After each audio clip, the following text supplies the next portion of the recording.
Time to get it on with Lexicon. What's first? The Colts' decision to go back to Anthony Richardson at quarterback is blank. My word is correct.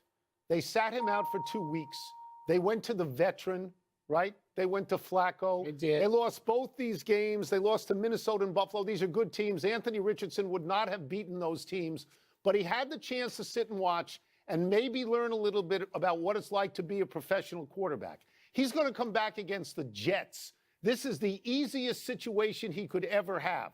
The Jets are a very beatable team, and he can gain confidence. If he loses this game, Mike, if he continues to make pass completions at the terrible 44th percentile that he's at now, he might not see the field for the rest of the year. They might even decide to trade him. So this is his opportunity. They're 4-6. They need this game. It's on him. It's predictable is what it is, because you've got a guy you spent all this on. You're banking your future on Anthony Richardson being your quarterback of the future, your franchise quarterback, the face of that franchise, and you can't have him not out there. So it's predictable they were going to run him back in as soon as he had a break. By the way, 44%. You know when that worked? It's awful. That worked in 1944. You could complete 44% and maybe be in the Pro Bowl in 1944. Now, with the short passes you throw, you ought to be able to run up a completion percentage, and he can't even seem to do that. Throws a deep ball well, but throws it too often and hangs it up there, and it gets picked. He throws way too many interceptions. It's still predictable they're putting him back. 4th overall pick, so that's why you put him back. Of course. I mean, there's no, of course Flacco couldn't beat Minnesota and Buffalo. That's a pretty hard double. Not at this stage. That's a pretty hard double, and this kid couldn't do it, but I think it's right that he goes out there. I do. What's next? Deion Sanders would be a blank candidate to coach the Cowboys. So my word is understandable. The Cowboys stink. Everyone believes that they will let Mike McCarthy go at the end of the season, right? And so why would they think of Deion? Well, Deion, first of all, was a great player in Dallas. Now as a coach in Colorado, he inherits a 1-12 team. He goes 4-8 the first year. He's 7-2 now. He could be in the Big 12 championship game. If that happens, that's a coaching credential, and it goes with his Cowboys connection. Now, he tells people all the time, I'm really happy here in Boulder, and he should say that, and he has to say that. But the truth of the matter is that there's going to be a drumbeat for him. If, in fact, he gets to the playoffs, there will be a drumbeat for him. His son is going to go into the pros next year, and he could too. Listen, all that's true. But Deion in Dallas? Predictably dramatic is my word.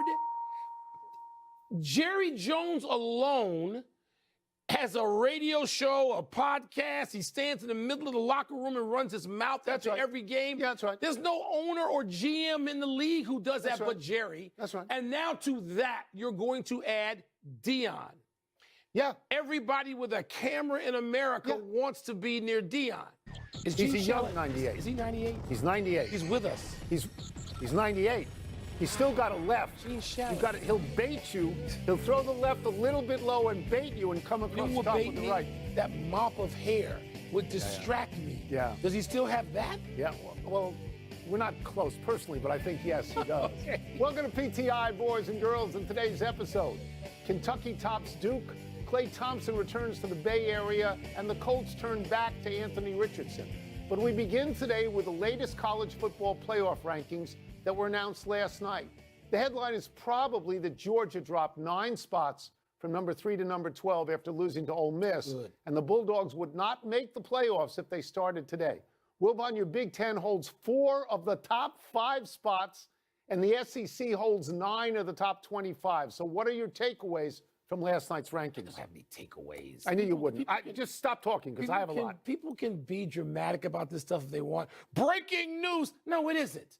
There's a committee that is charged with the responsibility of stuffing as many SEC and Big Ten teams into a 12-team bag as they can. And right now the number stands at 8. And if they can make it 9, it is 8. It's 4 and 4. It's 8. Well, no, you're not. You're wrong. Go ahead, finish. Whatever it is, it's. I'm not going to say it's too many. I don't have a quibble with the teams that are there. I'm glad Georgia got bounced a few spots. I don't. And then Notre Dame's going to pop up, and that'll make you happy. Yeah. This is all of just a phony show without any sort of real drama at all. It's created TV talking head drama. Take it away. Okay, because I get geeked up about it. I know you do. My first takeaway is that SMU dropped one. They dropped to number 13. They didn't play over the weekend. They're a one-loss team.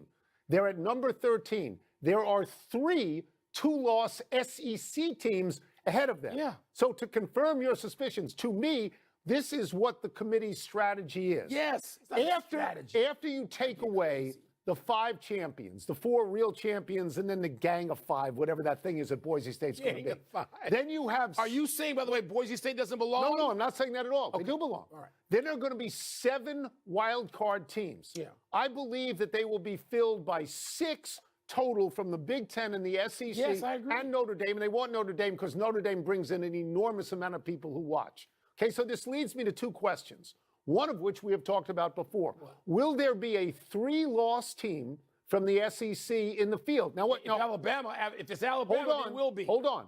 It is very possible that the SEC championship game will be between 2 two-loss teams. Yeah. Alabama, Georgia, Ole Miss.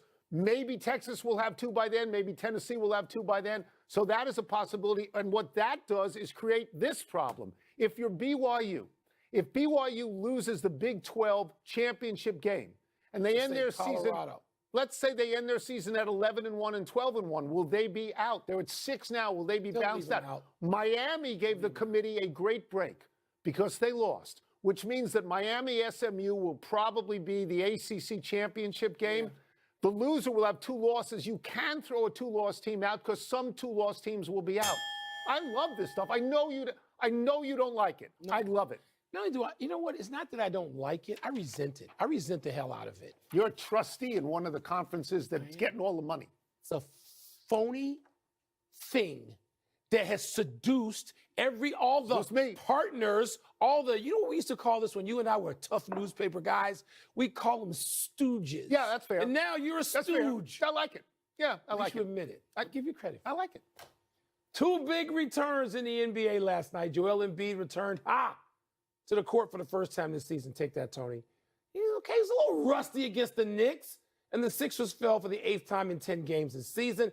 And out in San Francisco, Klay Thompson made an emotional return to the hat-waving fans at Chase Center.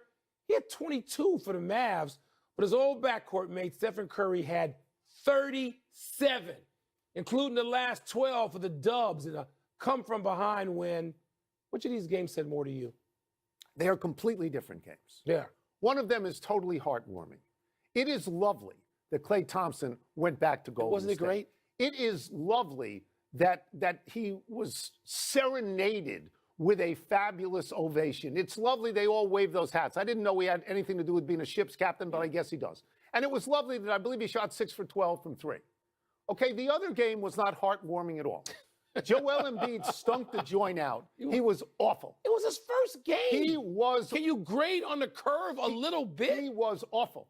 He shot 2 for 11 from the field. He played 26 minutes. He had boards. 3 rebounds. That's all. Okay? He was gassed all the time. Totally gassed. You used the word rusty. Yeah. That is very kind and charitable of you. Well, okay. I'm that kind of guy. He was actually terrible. And he has to play himself back into shape. You can't play yourself back into shape if you sit out the back-to-back. He's out. He and Paul George have been declared out. They both said they wanted to play. We're going to look at a lot more things like this, and this is why I would say to you, I'm not sure I trust the process now. Well, I don't. Here's the tough thing, and what you're saying is true. But you almost have to do this with him. Like I don't know that there's an alternative. Both things can be true. You look at this and you go, wait a minute. You can't play like this. You've got to get yourself in shape. But then if he plays these back-to-backs, he gets hurt, we're all going to say, aha, Embiid's hurt again. But let me go to something else, because let me go to something I know if you've been awake. And when you found out the results, it was heartwarming. Stephen Curry. Yeah. Okay, if you live someplace and you can see Stephen Curry, put your money down and go see Steph Curry play. Because, Tony, you know what? He is going to retire one of the 10 greatest players of all time. I know that means somebody's got to be thrown out, then throw him the hell out. Yeah. Steph Curry and what he can do, he's changed the game of basketball. It was important that he went out there last night and in the last 3 minutes of that game was the best basketball player on the planet. Yeah. Scored their last 12 points. Got to do the night-night thing. Somebody should have said to Embiid, night-night pretty early in the evening.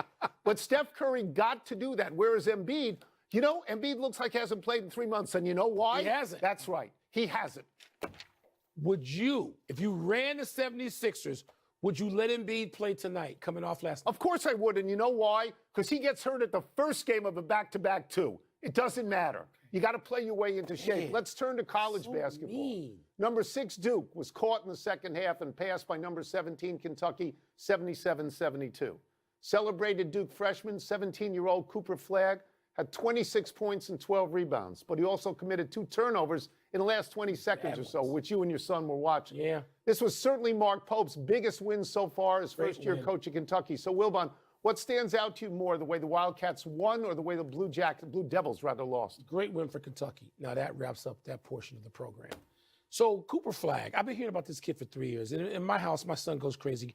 He would leave home to live with Cooper Flagg. That's how much he loves him. But at the end of this game, I said, "You're going to give the ball to Cooper Flagg?" He goes, "No, I'm going to give the ball to Proctor, Tyrese Proctor." And he's that age. He knows all these kids. He's played against a few of them. Tyrese Proctor, you can't give the ball to Cooper Flagg. Turnover. I go, aha! They got another chance for 5.1. Who are you going to give the ball to now? Proctor. All right. Flagg made 2 bad turnovers and didn't block out on a rebound at the end of the game. But let me say this, and I had to say that because now I got to give my son credit. I don't even want to do that. His own coaches bought the hype. Just treat him like he's a freshman. Remember how you and I were around for Dean Smith and John Thompson and the way they treated their freshmen who, oh, wait a minute, guys like James Worthy, Sam Perkins, Michael Jordan, Patrick Ewing, Dikembe Mutombo, Alonzo Mourning. They're in the Hall of Fame. But those coaches would not turn the game over to their freshmen the first night. He had no business with the ball in those 2 situations. He's a great, great player, had a nice game. Yeah. Just don't buy the hype. So I will confess that I didn't watch the game. I was not awake for the game, but I saw the highlights. The thing that stands out for me in all of these sorts of games early on is they don't really matter. They're fun to watch, but they don't really matter. Okay. The other thing that stands out to me is this kid is 17. Yeah. At 17, they are saying he's going to be the projected overall number 1 draft pick.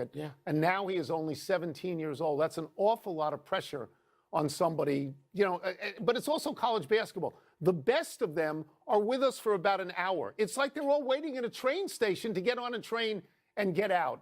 I don't think these things matter. I think you have to look at this team. Duke is starting a lot of freshmen. Kentucky starts all 5 transfers. So they're not real teams yet. They may gel in March, but they're liquid now. This is why I admire Tom Izzo. Because Tom Izzo in November and December plays the hardest teams he can find. He doesn't care if he loses all the game. He played number 1 Kansas last night. So I admire that. Oh, this kid Knipple, another freshman on Duke. He actually looked as good. He can shoot it. And by March, they may be great. I'm sure Cooper Flagg, everybody you talk to says the same thing. There's no dissent on Cooper Flagg and whether he can play. All I'm saying is they gave him the ball twice in the situations last night, and it didn't work. He's a kid. 17-year-old freshman. But he's also going to be the first player chosen in the draft. So which is it? Which is it? If he's going to be the first player chosen, aren't you going to depend on him to win I'm going to tell people what we talked about this afternoon. What? Everybody knew Victor Wembanyama would be the number 1 person chosen in the draft, and he was 19 years old. But he wasn't here. Not this He was in France. This kid's got He pressure. didn't have the television on him all the time here. He did not have that. Let's take a break. He does.